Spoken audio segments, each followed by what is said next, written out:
नमस्कार दोस्तों, स्वागत है आपका आज की बेहद बड़ी और ज़रूरी खबरों में। लेकिन खबर में आगे बढ़ने से पहले अगर आपको भी ऐसा लगता है कि मोदी सरकार गरीबों और प्रवासी मजदूरों पर ध्यान नहीं दे रही है और आप इस बात के लिए मोदी सरकार का विरोध करते हैं तो आप भी इस वीडियो को लाइक कीजिए और इस लाल बटन को दबाकर चैनल को फ्री में सब्सक्राइब करके घंटी बजाइए और कमेंट में लिखिए जय हिंद। रुख करते हैं पहले खबर की तरफ। भारतीय रेलवे ने 17 मई तक कैंसिल की सभी यात्री ट्रेन, एडवांस टिकट भी नहीं होंगे बुक। जी हां दोस्तों, देश में जानलेवा कोरोना वायरस के प्रकोप के बीच संक्रमण को रोकने के लिए लॉकडाउन को 17 मई तक बढ़ाने का ऐलान किया गया है। सरकार की घोषणा के बाद रेल मंत्रालय ने भी यात्री ट्रेनों का संचालन 17 मई तक बंद करने का फैसला किया है।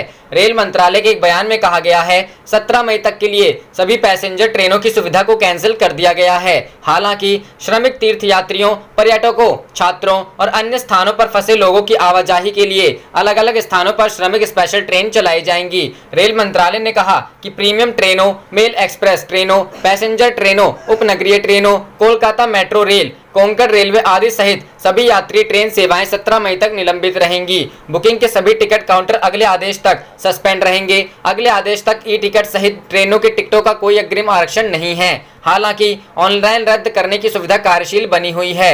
देश के विभिन्न हिस्सों में आवश्यक सामानों को पहुंचाने के लिए पार्सल ट्रेनें और गुड्स ट्रेनें पहले की ही तरह लॉकडाउन के दौरान भी चलती रहेंगी। रुख करते हैं अगली खबर की तरफ। कोरोना स्पेशल ट्रेन में उड़ी सरकार के निर्देशों की धज्जियां, मजदूरों से वसूले गए पैसे। जी हां दोस्तों, लॉकडाउन के बीच चलाई गई स्पेशल ट्रेनों में सफार लोगों से अब किराए भी वसूले जा रहे हैं। महाराष्ट्र के नासिक से भोपाल पहुंचे प्रवासियों ने बताया कि भोपाल पहुंचने से पहले ही उनसे 305 रुपए के टिकट के एवज में 315 रुपए प्रति यात्री वसूल किए गए। मजदूरों ने बताया कि उन्हें कहा गया था कि ये ट्रेन फ्री में उन्हें भोपाल तक पहुंचाएगा, लेकिन ऐसा नहीं हुआ। हालांकि यात्रियों को बीच ट्रेन में खाना भी परोसा गया था। बता दें कि लॉकडाउन में छूट मिलने के बाद राज्य सरकारों के अनुरोध पर रेलवे ने शुक्रवार को देश भर में 6 स्पेशल ट्रेन चलाई थी। उनमें से एक ये ट्रेन भी शामिल है। केंद्र सरकार के दिशा निर्देश में कहा गया था कि इन 6 ट्रेनों के लिए यात्री किराए का खर्च या तो जिस राज्य से प्रवासी जा रहे हैं वहां की सरकार वहन करेगी या तो जिन राज्यों में ये प्रवासी जा रहे हैं वहां की सरकार करेगी, लेकिन ऐसा नहीं हुआ। रेलवे ने इन 6 ट्रेनों में स्लीपर क्लास के किराए के अलावा 30 रुपए का सुपरफास्ट चार्ज भी लगाया है। 20 रुपए टिकट के नाम पर भी वसूले गए हैं। इन पैसों के एवज में खाना उपलब्ध कराने की सुविधा भी शामिल है। शुक्रवार को जिन 6 ट्रेनों का परिचालन किया गया उनमें पहली ट्रेन तेलंगाना के लिंगमपल्ली स्टेशन से झारखंड के रांची में हटिया स्टेशन तक चलाई गई। इनके अलावा केरल के अलुवा से ओडिशा के भुवनेश्वर, महाराष्ट्र के नासिक से यूपी के लखनऊ, नासिक से भोपाल, राजस्थान के जयपुर से बिहार के पटना और राजस्थान के कोटा से झारखंड के रांची तक स्पेशल ट्रेन शामिल थी।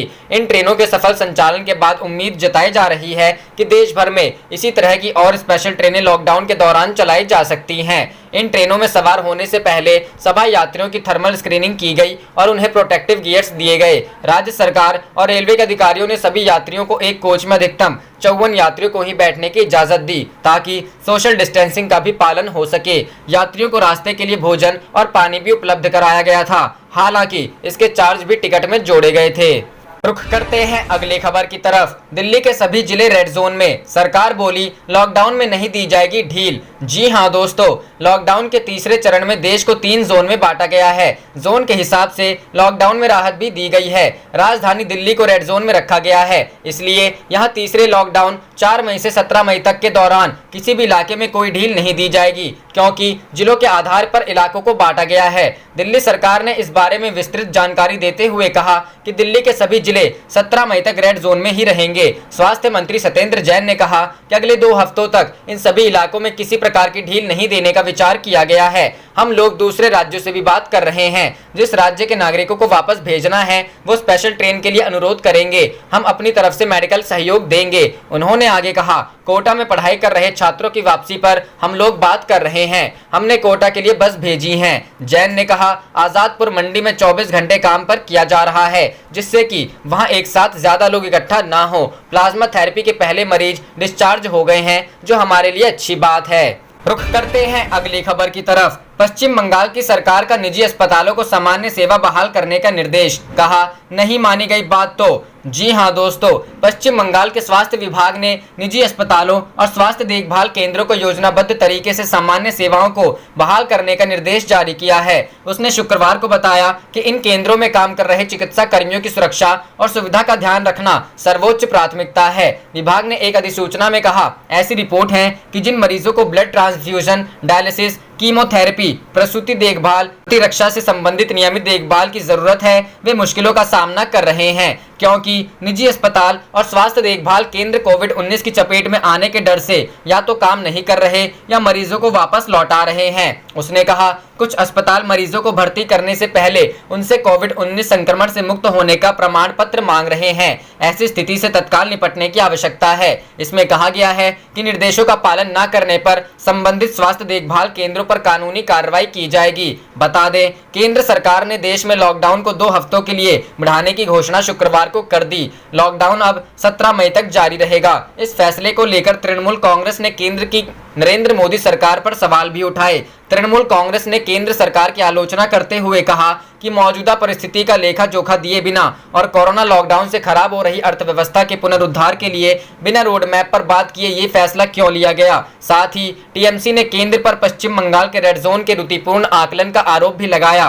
पश्चिम बंगाल सरकार ने शुक्रवार को केंद्र को पत्र लिखकर जोर देते हुए कहा कि राज्य में 10 नहीं बल्कि 4 ही जिले रेड जोन हैं। रुख करते हैं अगली खबर की तरफ। धोखेबाज, दगाबाज नहीं हो सकता महाराज, ज्योतिरादित्य के खिलाफ कांग्रेस का मध्य प्रदेश में म्यूजिकल प्रचार। जी हां दोस्तों, कांग्रेस बागी होकर पार्टी छोड़ने वाले ज्योतिरादित्य सिंधिया को माफ करने के मूड में नहीं है। बता दें कि ज्योतिरादित्य सिंधिया ने कांग्रेस छोड़कर भाजपा का दामन थाम लिया था, जिसके चलते मध्य प्रदेश में कमलनाथ सरकार गिर गई थी। अब कांग्रेस पार्टी ने धोखा देने के लिए सिंधिया की आलोचना करने वाला एक गीत बड़े स्तर पर प्रचारित करने का फैसला किया है। पार्टी नेताओं का कहना है कि यह गीत राज्य की उन सभी 25 सीटों पर प्रचारित किया जाएगा जहां उपचुनाव होने हैं। कांग्रेस नेताओं ने बताया कि इस गीत को प्रचारित करने का उद्देश्य लोगों को यह बताना है कि उन्होंने कांग्रेस के साथ क्या किया। द इंडियन एक्सप्रेस में छपे दिल्ली कॉन्फिडेंशियल में छपे एक लेख के मुताबिक गीत में कहा गया है कि धोखेबाज महाराजा नहीं हो सकता, उन्होंने उसी हाथ में काटा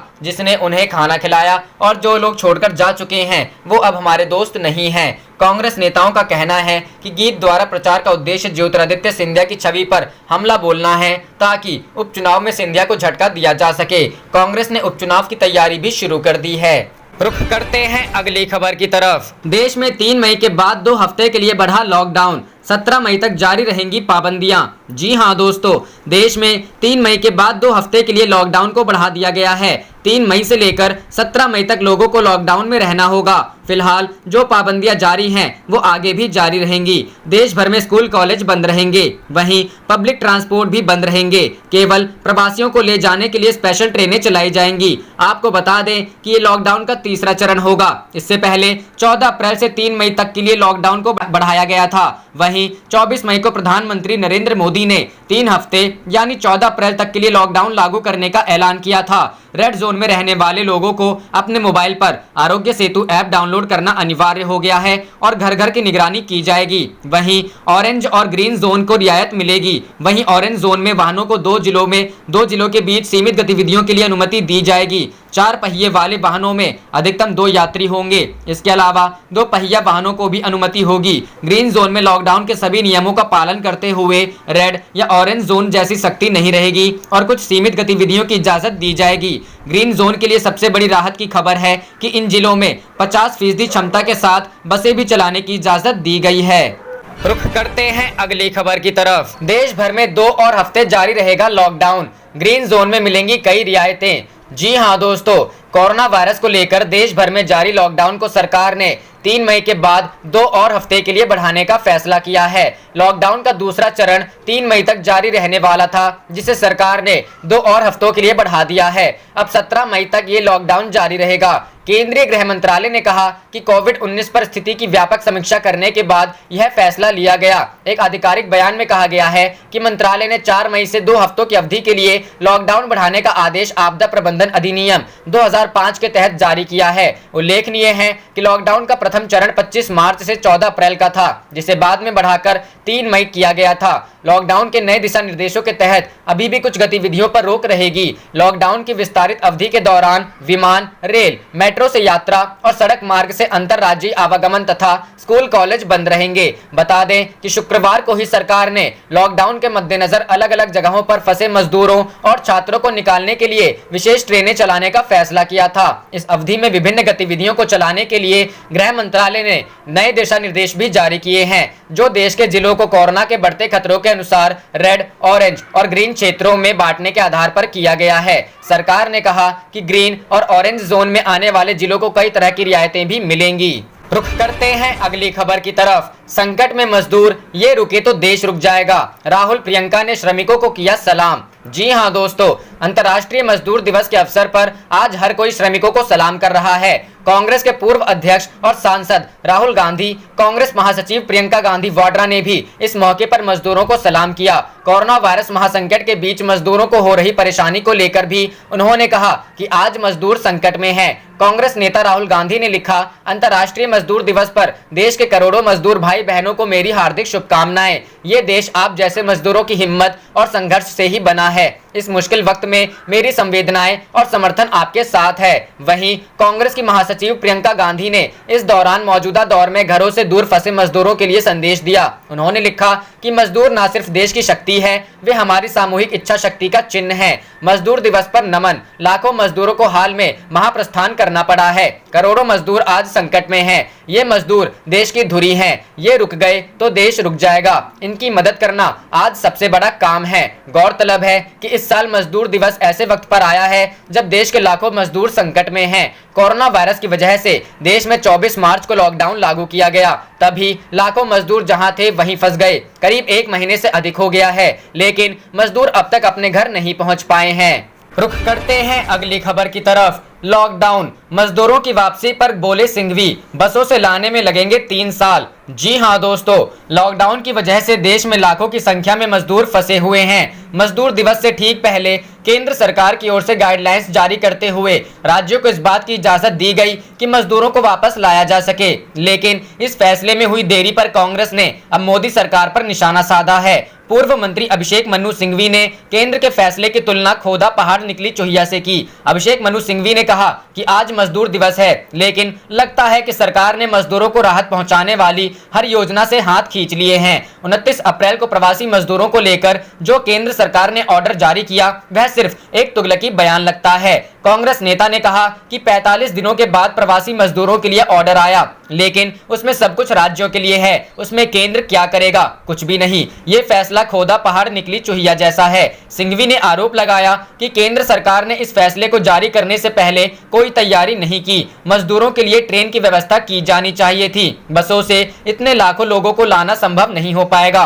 कांग्रेस नेता ने कहा कि अगर मजदूरों को बसों से लाया गया तो उन्हें घर पहुंचने में 3 साल लग जाएंगे। वहीं केंद्र सरकार की ओर से राज्यों को कोई भी आर्थिक मदद नहीं दी जा रही है। ऐसे में आम लोगों तक राहत कैसे पहुंचेगी? गौरतलब है कि देश में इस वक्त लाखों मजदूर हैं जो अपने घर से काफी दूर हैं। अकेले बिहार और उत्तर प्रदेश के प्रवासी मजदूरों की संख्या 10 लाख से ऊपर है। ऐसे में सबसे बड़ा सवाल ये है कि बसों के जरिए मजदूर किस तरह वापस आ पाएंगे। रुख करते हैं अगली खबर की तरफ। महाराष्ट्र के बाद अन्य राज्यों में स्थगित चुनाव कराने की तैयारी में आयोग। जी हां दोस्तों, महाराष्ट्र के बाद अब अन्य राज्यों में भी स्थगित हुए चुनावों को कराने के लिए चुनाव आयोग तैयार हैं। शुक्रवार को वीडियो कॉन्फ्रेंसिंग के जरिए चुनाव आयोग की बैठक हुई। इस बैठक में अमेरिका में फंसे आयुक्त भी शामिल हुए। अगले सप्ताह होने वाली वीडियो कॉन्फ्रेंसिंग मीटिंग में बाकी राज्यों के विधान परिषद की खाली हुई या जल्द ही खाली होने वाली सीटों पर चुनाव कराने की संभावनाओं पर चर्चा की जाएगी। द्विवार्षिक चुनाव के प्रावधान के तहत महाराष्ट्र में विधान परिषद की खाली हुई 9 सीटों को भरने के लिए 21 मई को चुनाव होंगे।